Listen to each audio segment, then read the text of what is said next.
Wow, that was perfectly cooked, guys. Look at that. There.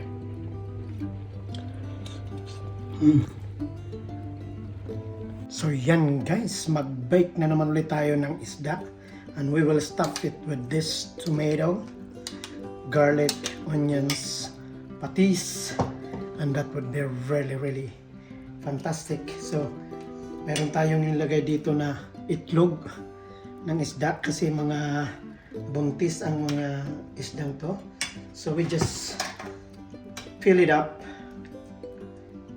ng kamatis at nilagyan na natin to ng seasoning na para pampasarap, asin at marami pang iba. Meron tayo ditong rosemary sa ating mixture. It's gonna be amazing. Let's bake it. So yan guys, ready to bake na to.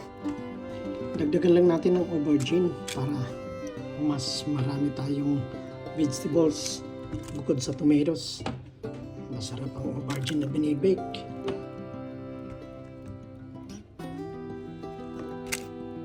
Gawin natin to sa 20 minutes for 200 degrees Celsius. So yan guys, we will check ang isda nating binake at tingnan natin kung ready na to at saka natin tikman. Let's go!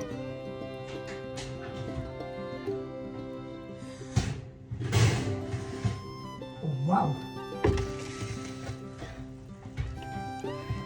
Look at that! That is fantastic. Really nice with aubergine.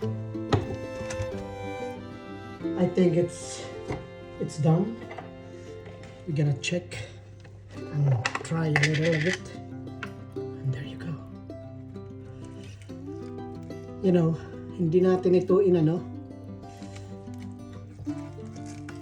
Look at that. And that fish there. Oh, so juicy. Wow. And with a little bit of soy on the top, and then we just dig. It's ready guys. Woo! Cheers!